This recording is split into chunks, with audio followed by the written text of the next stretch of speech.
Denmark की military को standing instructions है कि अगर अमेरिका के सैनिक तुमको दिख गए कहीं पर, पहले गोली चलाना, बाद में पूछना कि तुम यहाँ पर ग्रीनलैंड में क्या कर रहे हो। Denmark can be the target of such aggression. Nobody's going to be safe. I mean, Venezuela was attacked last week. मैं समझता हूँ कि तैयारी पूरी हो चुकी है और मैं समझता हूँ कि इन अटैक पे होगी। यूएसए एक नेटो कंट्री है। डेनमार्क की जो प्रधानमंत्री हैं, इन्होंने स्टेटमेंट दी है कि अगर यूएसए आक्रमण करता है ग्रीनलैंड पर, कब्जा लेता है ग्रीनलैंड को, तो ये नेटो का अंत होगा। This would mean the end of NATO. जिसकी लाठी उसकी भैंस वाली बात है। लेकिन डेनमार्क और यूरोप भी क्या करेंगे? नेटो खत्म कर देंगे, so what. Donald Trump Venezuela में कर सकता है और इजराइल जो है वो अगर गजा में कर सकता है और फिर दोनों मिलकर ये सब कुछ ईरान में कर सकते हैं, तो इंडिया जो है वो आज़ाद कश्मीर में ये सब कुछ क्यों नहीं कर सकता? दुनिया जो है वो अभी भी यूनिपोलर ही है। दुनिया अभी भी जो है वो मल्टीपोलैरिटी की तरफ जो है वो जाने के लिए तैयार नहीं है ना। या तो कैपेसिटी का मसला है या फिर पॉलिटिकल विल का मसला है। डेनमार्क के जो एमपी हैं, उन्होंने रिसेंटली बोला है कि हम उम्मीद करते हैं कि भारत बैक करेगा डेनमार्क को over Trump's Greenland threats. I'm very grateful that you take interest in this in India also. I hope India will back us up in this as well, because we do think that this is in the interest of everybody all over the world. और अगर यहाँ पे आप ये सोच रहे हैं कि भारत का स्टांस क्या है ग्रीनलैंड को लेकर, क्या भारत सपोर्ट करता है ट्रम्प के टेक ओवर को? अगेन, अगर भारत पे 500% टैरिफ लगा दिए जाते हैं, उसके बाद क्या हम यहाँ पर ग्रीनलैंड के सपोर्ट में आएंगे या नहीं आएंगे? That will depend on a lot of things. Europe को तो देखिए, वैसे ही मामलात इतने गंभीर हो चुके हैं यूरोप के लिए। एक तो उनकी इक़्तिसादी सूरत हाल बहुत ख़राब होती जा रही है। चीन से जो उनको कंपटीशन मिल रहा है, पुतिन के ऊपर जो है वो बाकायदा शवाहिद हैं कि जी कोई 80 के करीब जो है ड्रोन भेजे। शायद उनके लिए भी यही था कि उनकी भी जान के ऊपर ही हमला होगा, लेकिन वो वहाँ मौजूद नहीं थे। Nobody will send troops, missiles, jets, ships to defend Iran. No, not even Pakistan. Pakistan का क्या सवाल ही पैदा नहीं होता। डेनमार्क की मिलिट्री को स्टैंडिंग इंस्ट्रक्शंस है कि अगर अमेरिका के सैनिक तुमको दिख गए कहीं पर, पहले गोली चलाना, बाद में पूछना कि तुम यहाँ पर ग्रीनलैंड में क्या कर रहे हो। नाउ ट्रम्प की जो ये क्लिप है, ये सबसे पहले आपको मैं दिखाना चाहता हूँ। Right now, we are going to do something on Greenland, whether they like it or not, because if we don't do it, Russia or China will take over Greenland, and we're not going to have Russia or China as a neighbor. Okay? I would like to make a deal, the easy way, but if we don't do it the easy way, we're going to do it the hard way.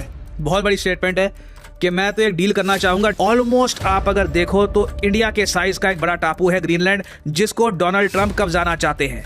America आज ये फैसला करे, क्योंकि America के वहाँ पे basis तो हैं, स्पेस बेसिस तो उसके हैं, वहाँ पे ऑलरेडी ग्रीनलैंड में अमेरिका की प्रेजेंस तो है, तो उनके लिए कोई ज़्यादा मेहनत नहीं चाहिए फ्रैंकली स्पीकिंग अमेरिका को कि वो 4-5 हज़ार फौजी वहाँ भिजवा दें और कब्जा कर लें। किसने क्या रेजिस्ट करना है? ग्रीनलैंड के लोगों ने भी क्या रेजिस्ट करना है? वो ठीक है, कहते तो हैं कि हम अमेरिका का हिस्सा नहीं बनना चाहते, लेकिन at the end of the day they may prefer to become part of the US rather than to remain in Denmark. जिसकी लाठी उसकी भैंस वाली बात है। लेकिन डेनमार्क और यूरोप भी क्या करेंगे? नेटो खत्म कर देंगे, so what.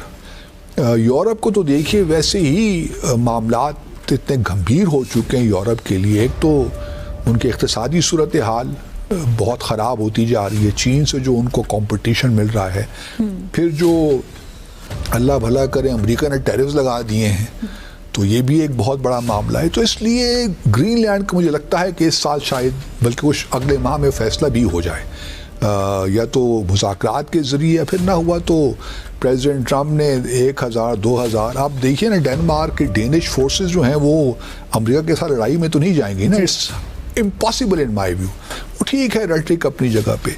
Coming back to little bit Venezuela, देखिए वेनेजुएला में भी लोग बहुत सी बातें कर रहे हैं। कोई कह रहा है ऑयल के लिए गए हैं, और ऑयल एक बहुत बड़ी वजह तो है, क्योंकि अभी जब तक डेल्सी रोड्रिगेज जो हैं इंटरिम प्रेसिडेंट, वो कोऑपरेट करती हैं, क्योंकि उन्होंने भी कह दिया कि जी अब हम सब चीज़ें जो है अमेरिका से ख़रीदेंगे, जो चाइना का इन्फ्लुएंस है उसको कम करेंगे, जो उसकी इन्वॉल्वमेंट है हमारी डेवलपमेंट में उसको भी हम कम करेंगे।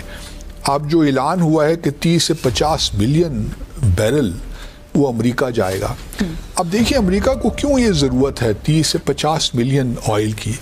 ये बात अपने नाज़रीन के लिए दिलचस्पी का बायस होगी, हमारे नाज़रीन के लिए, कि इस वक्त दुनिया में जो आप कह लीजिए जो हैवी ऑयल है या थिक ऑयल है जिसमें सल्फ़र एलिमेंट ज़्यादा होता है, वो या तो वेनेजुएला में पैदा हो रहा है या फिर कनाडा में हो रहा है या फिर रूस में भी यही ऑयल है। क्योंकि मोदी साहब का जो ताल्लुक है वो आरएसएस के साथ है और आरएसएस की जो आइडियोलॉजी है वो सबको पता है, और आरएसएस जो है वो ये समझती है कि अखंड भारत के नाम पर उन्होंने सिर्फ पाकिस्तान और बांग्लादेश, नेपाल, श्रीलंका, मालदीव और भूटान को नहीं बल्कि अफ़गानिस्तान को भी उन्होंने हड़प करना है। तो उनका जो उनकी पार्लियामेंट में जो अखंड भारत का नक्शा लटका हुआ है उसमें पाकिस्तान भी है, अफ़गानिस्तान भी है, बांग्लादेश भी है। तो उनके बड़े जारहाना एक्सपेंशनिस्ट किस्म के तोसी पसंदाना अज़ाइम हैं और वो ढके छुपे अज़ाइम नहीं है, पूरी दुनिया को उसका पता है। तो क्योंकि आज 5 जनवरी है और 5 जनवरी की कश्मीर के हवाले से बड़ी अहमियत है, तो मैं पहले आपको बताऊंगा कि 5 जनवरी की कश्मीर के हवाले से क्या अहमियत है। 5 जनवरी 1949 को अक़वाम मुत्तहिदा की सलामती कौंसिल ने एक करारदाद पास की थी कि कश्मीरी अवाम आज़ादाना, मुनसिफाना और गैर जानबदाराना इस्तिस्वाब राय के ज़रिए अपने मुस्तकबिल का फ़ैसला खुद करेंगे, और ये वादा जो है ये 7 दहाइयाँ गुजरने के बावजूद आज तक वफा नहीं हुआ।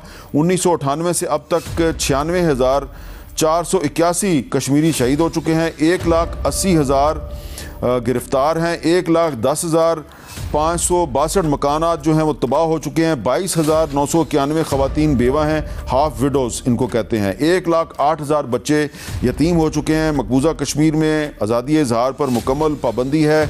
VPN का इस्तेमाल करने वाले तकरीबन 800 अफराद के ख़िलाफ़ हालिया दिनों में कार्रवाई की गई, और इस जुमे को जो मीर वाइज उमर फ़ारूक हैं उनको जामिया मस्जिद श्रीनगर में जुमा की नमाज भी नहीं पढ़ाने दी गई, ना पढ़ने दी गई, और उनको उनके घर पे नज़रबंद कर दिया गया है। तो ये है मकबूजा कश्मीर की सूरत हाल।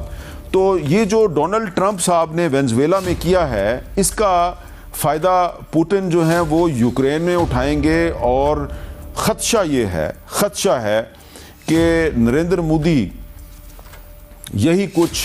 यही जो तोसी पसंदाना अज़ाइम हैं इनकी तकमील के लिए यही कुछ मकबूजा जम्मू कश्मीर में भी ऑलरेडी कर रहे हैं, और वो आज़ाद कश्मीर के जो आसपास के जो इलाके हैं वहाँ पर और ख़ास तौर पर जो लाइन ऑफ कंट्रोल है वहाँ पर कोई ना कोई जारहियत कर सकते हैं, कोई ऐसा फॉल्स फ्लैग ऑपरेशन कर सकते हैं जिसको बुनियाद बनाकर वो पाकिस्तान के ख़िलाफ़ भी जारहियत कर सकते हैं, और आज़ाद कश्मीर में भी जारहियत का कोई ना कोई वो बहाना ढूंढने की कोशिश करेंगे।